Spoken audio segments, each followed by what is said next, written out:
What's going on, everybody? Spooner here.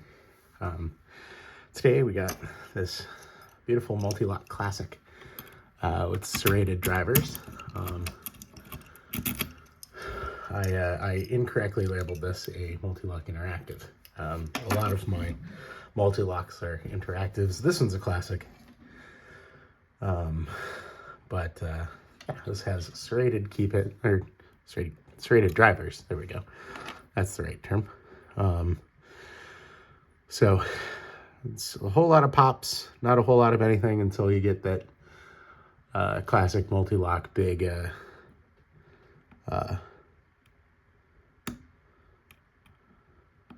false set, and then it's kind of home free from there.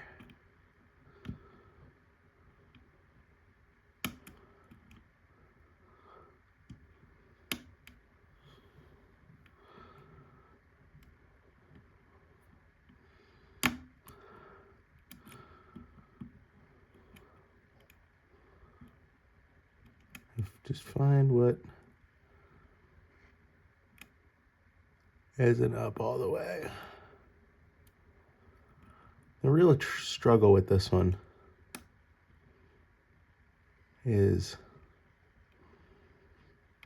finding the partially up outer key pins.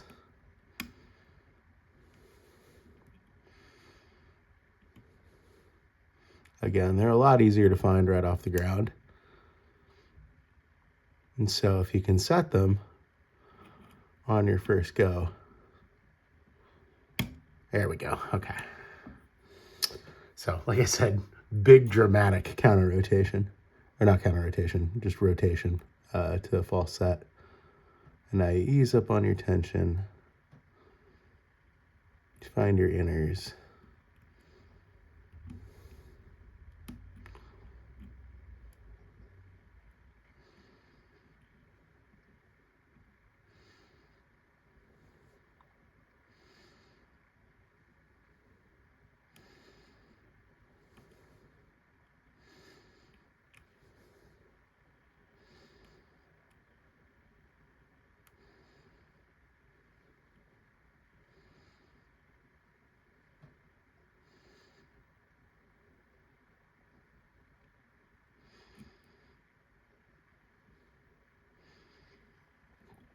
Apparently easier said than done this morning.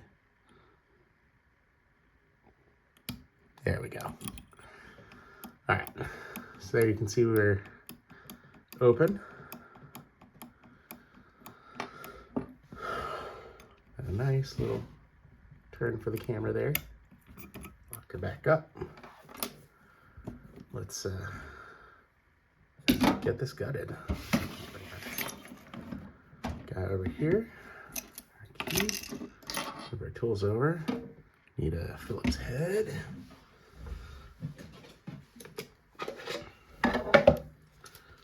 Screwdriver.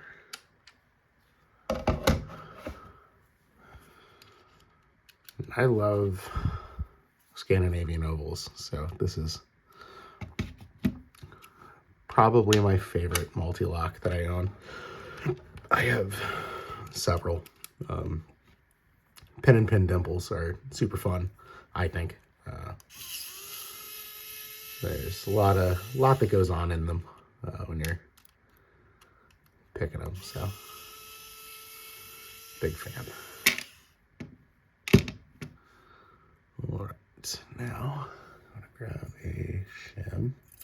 Actually, I've learned my lesson from nearly bricking enough locks that we're gonna grab a fresh portion for this. Knocking over shit. Stand by. There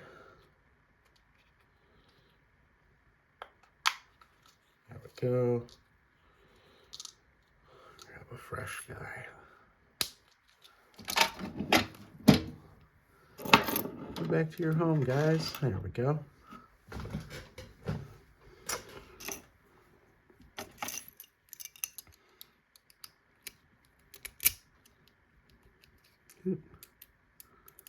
There we go.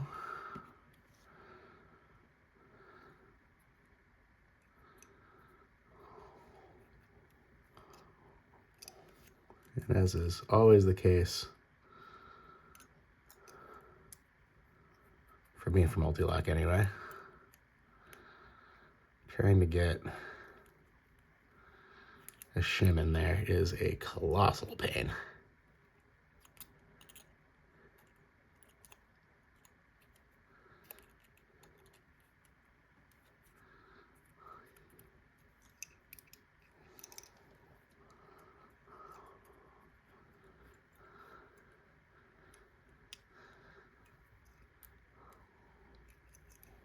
There we go.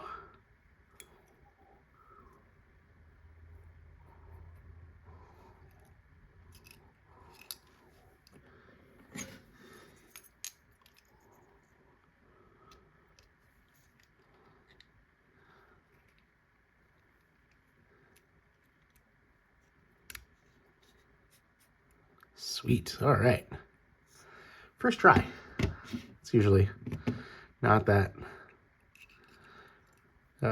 easy. So you guys can see there that these key pins have a pin inside of a pin. And so let me pull these out real quick. We've also got two little passive key control pins here. I'm going to dump those out first into, let's see, 4, 3, 2, 1. Put them there. There we go. There's our key control pins. That just keeps locksmiths from using any old key. But you can see, grab our flag here. When you pick these, you can lift just the outer. You can lift both. You can also lift just the inner, but usually that won't happen until the outers are set. So let's get number 1. Go.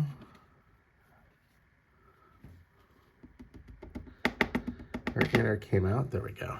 There's our outer. What did I do with my tweezers up here? Usually I keep them right there. So, show you guys again as we're doing this. Grab your inner, put it in the outer, and that's our, you can see it kind of hangs out the bottom.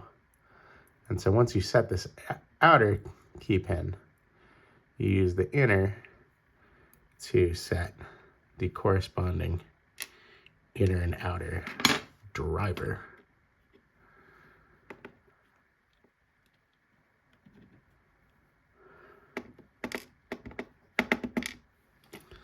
Same sort of thing. Looks like there isn't really a whole lot going on with these key pins. They all look to be standard key pins.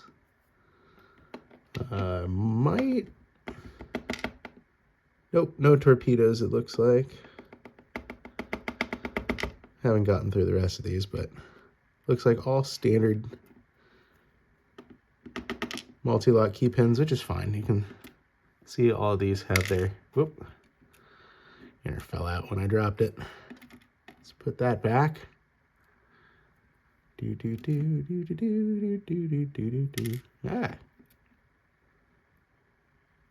There we go. That in.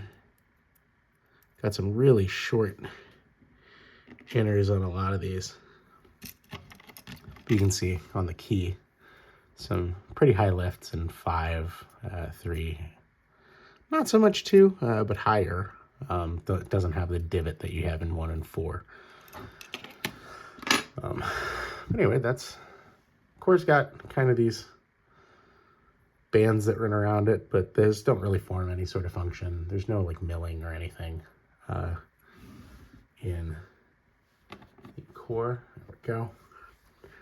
But now let's show you the driver pins that are in here. Let's pull our core shim out. So there you can see that serrated driver. Pour that out.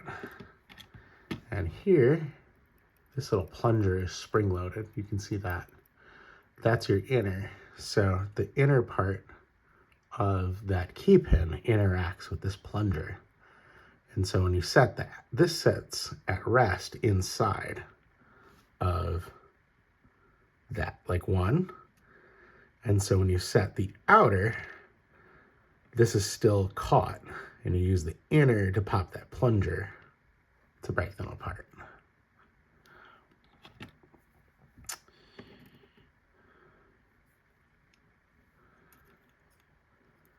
Pull that spring out.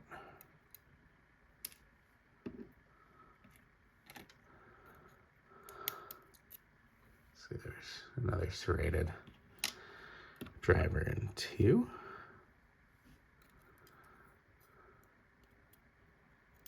Grab our spring. Another serrated driver in 3.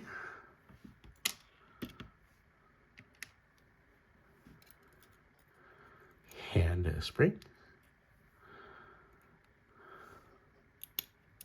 Another serrated driver in 4.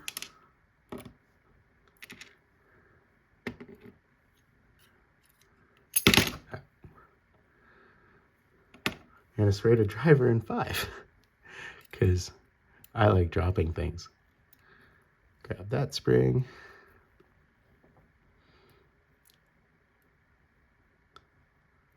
And that spring. All right.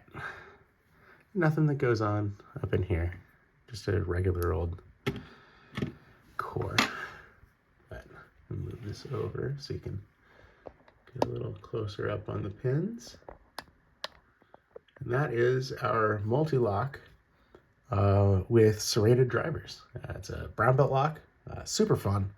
I think it's easier than, a little easier than spools. I think it's a lot easier than the countermilled spools. But it's the highest rank for a Mul-T-Lock Classic. So, I don't know. That's somebody else's opinion, I guess. Anyway, hope you enjoyed, and we'll see you in the next one.